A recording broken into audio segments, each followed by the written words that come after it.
নমস্কার সবাইকে, আশা করি সবাই ভালো আছেন। চলে আসলাম নতুন আর একটি ভিডিও নিয়ে। ছানার রসা। ছানা আমি প্রায় সময় ঘরেই তৈরি করে থাকি। কড়াইয়ে তেল দিয়ে দিলাম।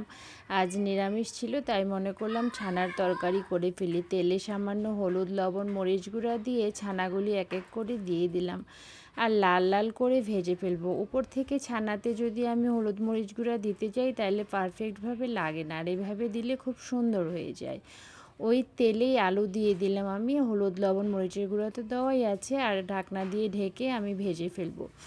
এদিকে আদা, জিরা, কাজু বাদাম, কাঠবাদাম, এলাচ, দারচিনি, জিরা সব কিছু আমি বেটে নিলাম, আর টমেটোটাও একটু থেঁতা করে মশলাটা করে নিলাম।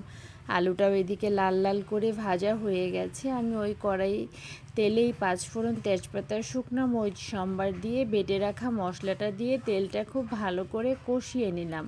পরিমাণ মতো হলুদ গুঁড়া, মরিচ গুঁড়া দিয়ে মশলাটা ভেজে নিলে সামান্য একটু জল দিয়ে মশলাটা আবারও কষিয়ে নেব। এভাবে খুব সহজেই রান্না করা যায়। আলুটা ভাজার মধ্যেই মোটামুটি সিদ্ধ হয়ে গেছে। আমি মশলাটার মধ্যে আরেকটু দিয়ে দিলাম, আর পরিমাণ মতো লবণ দিয়ে দিলাম। এখন ঢাকনা দিয়ে ঢেকে দিব। কিছুক্ষণের মধ্যে মশলাটাও কষানো হয়ে গেছে, আলুটাও পুরোপুরিভাবে সিদ্ধ হয়ে গেছে। এবার আমি পরিমাণ মতো পানি দিয়ে দিব। খুব বেশি পানি দিতে হবে না, কারণ ঝোলটা খুব পাতলা হবে না, যে যেমন খেতে পছন্দ করে তেমন। ঝোলটাও ফুটে উঠেছে, খুব সুন্দর একটা গন্ধ আসছে। আমি নামানোর আগ দিয়ে পনিরটা দিয়ে দিলাম, কিছুটা কাঁচামরিচ দিয়ে দিলাম, আর ঘি দিয়ে খুব ভালো করে নেড়েচেড়ে ঢাকনা দিয়ে ঢেকে দিলাম। হাতে সময়টা কম ছিল, এই জন্য খুব তাড়াতাড়ি করে তৈরি করে ফেললাম। আপনারাও চাইলে এইভাবে তৈরি করতে পারেন। আমার তরকারিটি হয়ে গেছে, নামিয়ে নিলাম। গরম ভাত দিয়ে খেতে খুব ভালো লাগে।